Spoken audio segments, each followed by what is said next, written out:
How did the business goals differ from art goals? Actually, I don't know that they really differ. I treat myself to maybe a manicure. Work can be a lot sometimes, and so we might wake up in the morning and have all that on our mind. Good morning, good afternoon, good evening, depending on your situation. How are you today? This is the Emerging Artist Podcast. I'm Scott Markowitz, and I'm joined here with Shiree Ingram from ShireeNichole.com. And today we're going to be talking about goal setting. How does that sound? I think that sounds wonderful, Scott. It's good to be here again and talking about the importance of setting goals. The first thing that came to my mind is actually having a vision in the first place. That's where it starts. What it is that you want to achieve, what is your passion, and what's important to you.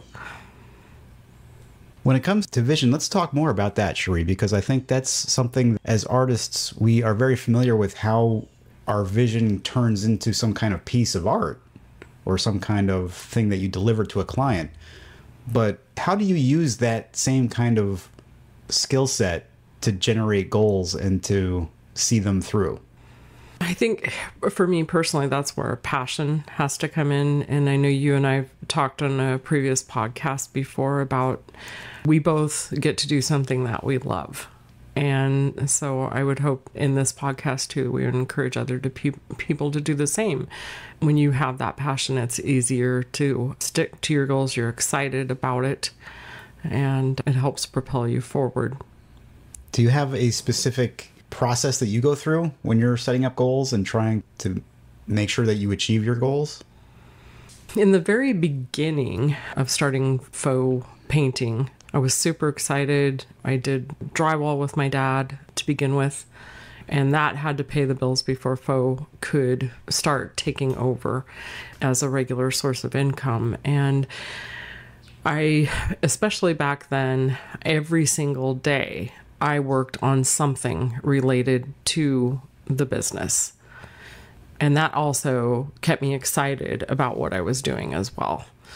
And also with that, setting goals every day to contact at least one person to try to start developing a relationship, getting that going as well. Talking to people has to be one of those things that you put on your list pretty much every day. When you first started out, Shiree, were you working on financial goals as well as meeting your goals or setting your goals for what kind of artwork you wanted to produce? How did the business goals differ from the specific art goals? Actually, I don't know that they really differ for me at all. And I think even personally in goals that I want to set for myself and things, qualities that I think I need to work on as a person to be just a better human being, I think that's all encompassing. And I remember years ago when I was in my 20s, I worked for a chiropractor. He was very goal oriented and he was brand new in the business. He was only in his mid-20s as well, starting his career. And I got to begin pretty much the ground floor with him, and which was really exciting. And so we used to read just a lot of inspiring books. And one of the books we read was on goal setting. And so that began in my 20s of actually having a physical book. And I would write down and number each goal. And I still do that today. And I've filled up books with hundreds and hundreds of goals throughout my life. And I like setting all kinds of goals, from very small, quick wins, like you like to call it, things that you can achieve right away that you know that you can set that goal and you can achieve that maybe in one day or in that week. Setting goals short term, long term. But for me, it's all encompassing. It's financial, it's personal, it's with work, it's all encompassing. Is it that way for you? It is. I have found, yes, definitely that when I create goals for myself that I can clearly visualize in my head, that it helps. So I do try to picture like a day in the life kind of goals. I'll say that, okay, like, how do I want to live my life? What's like a perfect, beautiful day look like? And then I picture that. And I picture myself getting up early, taking the dogs for a walk, making breakfast and having coffee with my wife, and then getting into the office and producing and calling my clients. And I even picture like a smile on my face when I'm on the phone. And I picture the outside view through my window of the office. Is it a pretty sunny day? And is the sky blue? Like those kinds of details, I think, really help propel me. And like you said earlier, it helps to get me excited about my goals. And that's so important. So like when I visualize what I want to do in my business, it is part of a bigger picture. I try to make sure that, okay, I'm going to be working really hard between the hours of 9 a.m. to 5:30 p.m. But at 5:30 p.m., I'm going to get up from my desk. I'm going to make a big stretch, walk out the door with the dogs, take them for a walk around the block. I even visualize how I interact with the neighbors. I can picture them smiling and laughing at the dogs as I walk down the street. And I picture the dogs being happy when they get back and preparing a meal for my wife when she gets home from work. That doesn't always work out, but like having that visualization is very important, again, to get me excited and motivated throughout the day to do what I want to do so that I can hit those high points in my own dream world that I created. And I love that. Yeah, I think it's so important to have that visualization. We have the faculty to create very vivid imagery in our minds. Yes. And it can be leveraged to build a better world for yourself and a better life for yourself. So why not use it? Right? Yeah, I agree. I think visualization is very important to see yourself already being successful. And I love how you do that through the day. Think about your whole day and how that's going to go. Yeah. Yeah. And the other thing that I have found to be super helpful, and I think this is the key for the business that I run to have expanded in the last couple of years as much as it has. And that is keeping a very lofty, higher goal in mind as well. So I love making those little goals about even down to the detail of how my coffee will taste in the morning, but having the big, huge goals of I want to connect with 1,000 creative people and help them improve their business. That kind of goal is incredibly lofty and it's audacious, but it also helps keep me motivated to stay on point. And so like when I have that goal, even though it's not, for me, it's not personally about reaching that goal per se, but it's about the person that I become in pursuit of that goal. Mm-hmm. And that has made me a little bit better every day, just trying to pursue that ideal. And that has added up over time to be a much greater improvement in myself as a business owner than if I had just kept the small goals in mind along the way. It's important, I think, to have those big audacious goals as well. And I don't know, have you had the same kind of experience? Yes, I have, and I enjoy the process of it because we can visualize all we want, and oftentimes throughout the day things change so much. But to also be accepting of just new ideas and maybe a change in the process, not being too rigid about the goal, being willing to be flexible that in the daily process there might be just some better way that comes along, or somebody that you've met that you didn't know was going to cross your path that has had just a huge impact on you all of a sudden. And yeah, I think wonderful to embrace the things that come each day, and important to have, bigger goals. So for me right now, this podcast is a huge goal. The coaching is a huge goal. Just getting started, and I'm not sure exactly where all it's going to lead, but I am super excited about it. And one of the biggest things I'm excited about is just helping other artists as well. And I have a lot of passion for this business, and I think that it can be a wonderful business for so many people. So I'm excited to see where all this journey takes us. Yeah, absolutely. I think it might be helpful if we were to break down our own set of goals that we use on a daily basis and share those with everybody to compare and contrast, like how you and I differ, because everybody's goals are going to be different. And so I think it might be useful to just see how two different artists in the same town might be setting their goals. Sure. One thing that I do not deter from every single morning, I've set a very strict rule with myself, is I am a morning person. I realize not all people are, but I am. And so I do love to sit and have a great cup of coffee. And I journal every morning, and just about everything that I'm thinking, from my work life to my personal life. It helps me to get things out that I might be struggling with or frustrated with and work through those. I personally meditate, and I do enjoy reading the scriptures, so I do that every morning as well. And even if I happen to wake up in a negative mindset, work can be a lot sometimes, and we can be incredibly busy. And so we might wake up in the morning and have all that on our mind, and maybe exhausted before the day even begins. But that time in the morning helps me to get out of that mindset. And then I have a physical day planner, so I physically write down 5 things that I'm grateful for every single day. And quite honestly, by the time I do those things in the morning and get ready to leave for my day, I've been able to change my whole thought process. And so I usually am able to start out in a very positive and happy mood. And I do know other people do 5 grateful things or more or whatever before they go to bed too. I haven't started doing that. Mainly I just forget about it. But I do think that actually would probably help to go to bed with that kind of mindset. I think it would help as well. So what do you do? Oh, first of all, I love that, because I do believe that having a positive, happy outlook is very important to being successful.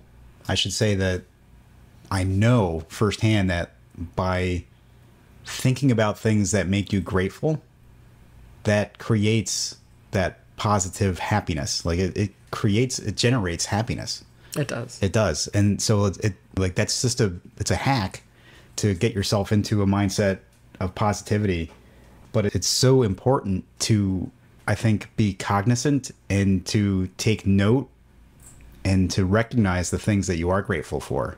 Because that helps to condition your mind to look for more things that are similar. And that's super important. Your mind will generate the things that you focus on. So if you're focusing on things that make you happy and things that you're grateful for, then your mind will think of better ways and more ways and new ways to generate new situations that will create gratefulness. And so it works the opposite too. So if you start to think about things that didn't go well during the day and you start to dwell on those things, then your mind will start to generate more things that make you upset or anxious. And that's what we're trying to avoid. So I love that you do that. And I love that's a part of your daily routine. That's so cool. My goals are, first, I start every day talking about what my big audacious goal is. And I actually have a gratitude practice as well. So every day when I'm walking the dogs, I'll say to myself out loud that I am so happy and grateful for such a beautiful day in Florida where I can walk my dogs, living a lifestyle where I can enjoy this beautiful weather and this beautiful environment. Because while I'm walking, I'm looking out, and I try to make a point to look off into the distance where I can see the horizon. And I'll see the trees, and I'll see the sun shining through the canopy of the trees. I'll see things like the way that the sun glistens off of the bushes, and like all those little details. I soak in with my eyes, but I translate that into gratefulness because it's just so beautiful to me. I make a note and I say it out loud. I'm so happy and grateful that I am in such a beautiful environment where creativity can be easily mustered up. If I ever lack for any kind of inspiration, all I have to do is go outside here in Florida. And that's, even if I didn't have that, there would be something else that I could be happy and grateful for. That's one of the first goals that I set for the day, is just to be recognizing some of the things that I'm grateful for. Then the next thing I'll do is I'll turn to my big audacious goals, and I'm trying to build a video and photography business that can be replicated, and so that other people can enjoy the same kind of lifestyle. Just by creating that thought that I'm grateful that I have the desire to share my process with other people, that makes it easier for me to, throughout the day, create things that enable me to realize that goal. And there's also the daily routine goals too.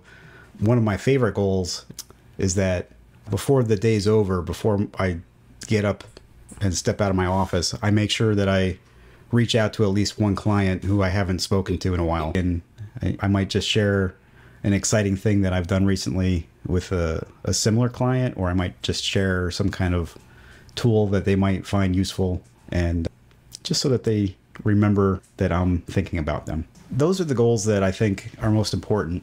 Of course, I have financial goals that I try to meet, and I am very much aware, how much money I need to make each month. And if I reach that financial goal by the middle of the month, I make sure that I celebrate in some way. That's wonderful. Yeah, either I take my wife out to dinner, or I treat myself to maybe a manicure or something. Oh. Yeah. That also helps propel me forward, keeping those goals and being able to keep track of them I find it fun. I think it's like kind of fun. It's, okay, like how much money can I make this month? Yeah.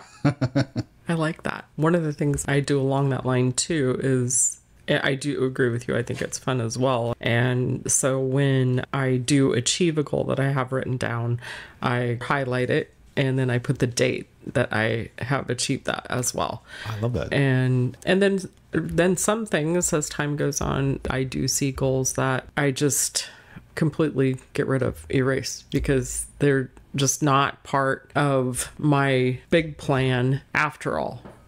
And so and I'm fine with that. I don't feel like I've been diminished by that in any way, or I'm not an achiever because I chose not to follow through on a certain goal. But some of those things I think just come in time, and that as you're going through this whole process. Oh, that's brilliant. Have you ever made yourself a goal and have fallen short of achieving it? And then what then? What happens when you don't achieve the goal that you set forth for yourself? I think recently, in the last few years, one of the goals that I've actually worked very hard on was my abstract acrylic art. And I put everything into that. I gave 100%. You shot videos for it. We have those on YouTube. And it was so unique, and it's so different. And there isn't really anybody else doing it, just because some of the products I'm not sharing with people, that is a secret and people can't seem to figure out what it's about. And I also spent the money to be part of Spectrum in Miami, Florida. So I was in 2 shows in Miami, and I was also in 2 shows at Art Expo in New York. And of course, the Art Expo in New York was right after COVID, so not really the greatest period of time for all this to be happening. And just wonderful people. I was involved in a wonderful gallery, and I've spent thousands of dollars on that, and I don't regret any of it. But from a financial standpoint, it might look like that was a huge failure, because I didn't sell as many pieces as I would have liked to. In fact, at the art shows, I never sold one piece at the art show. Oh, wow. Yes. So I do 4 art shows and don't sell any of the art shows. I did sell interestingly enough, to my own faux finish clients, I sold pieces to, and I did several commission pieces. And right now, that artwork is just sitting on the back burner. And I will get back into that, but I don't view that as a failure. The things that I try to take away from that is that it did get my name out there, and I got to be part of 2 very influential exhibits in the United States that got a lot of traffic.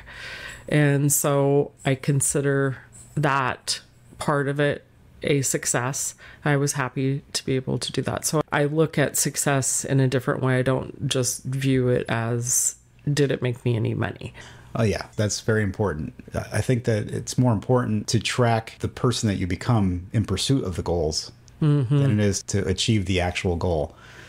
There's some goals that you have to meet, like your minimum financial obligation every month, pay your rent, right, pay your bills. But beyond that, like, you're just trying to become a better person, a better artist every day. Right. It's important to remember what the purpose of goal setting is to begin with. And it's not necessarily to become the world's greatest artist or to become a success. Nobody else walking around you has any idea what your goals are, right? Right. So if you don't live up to one of your own goals, nobody else is going to look poorly on you for that. Right. It's really how you decide to interpret that. And so if you can find the silver lining, obviously, for any situation, that's going to help keep you excited and keep you motivated to move forward. So what do you think the biggest secret is to setting goals? Is it setting a goal that is difficult enough that it's going to be difficult to get to, but not impossible to achieve? Or is the secret to goal setting something different? For me, I feel like it has to start with something that you love and that you're very passionate about. I don't know that I see people sticking with goals that they're not really very interested in. If you have that passion and that desire for something, then nothing's going to really stop you from achieving it. For me, I personally feel that's where it has to begin with at first. Yeah, I think so too. I totally agree with that. If you can tap into your passion, that's where the best goals come from, and that's where the very best of you comes from. Yeah. Awesome. I think so. All right. Is there anything else that you'd like to talk about for goal setting? I don't think so. I think that we've covered a lot of different avenues of goal setting, and then we'll see where we're both at here in another year, what all we're up to. That sounds good. We will revisit this topic and see how we've achieved our goals and how our goals have shifted. So thank you so much, Shiree. Thank you. And yeah, if you guys want to learn more, go to ShireeNichole.com. That's ShireeNichole.com. And you can learn more about Shiree's courses and her coaching. More importantly, if you feel like you're stuck and you need a little push, a little extra motivation, then I would definitely suggest that you experience some of Shiree's coaching. And is there anything else that you'd like to say about the coaching? It's something I am very passionate about too. And I'm coaching one couple right now. And it brings me great happiness. And I think when we do things for other people and are generous with our time and our experience in our own professions, that just brings incredible joy. That is awesome. And I would also encourage you, if you have any friends that are exploring a world of maybe starting their own video production business or their own photography business, they can get in touch with me. The best way to do that is to visit my website, which is reinventionstudiolab.com. And there you can learn more about starting your own video and photography business and how to become a successful artist from that side of the aisle. Yeah, we're both wishing you a fantastic rest of your day, and we're encouraging you to nurture that emerging artist inside you. Yes. Have a wonderful day. All right. Take care, guys.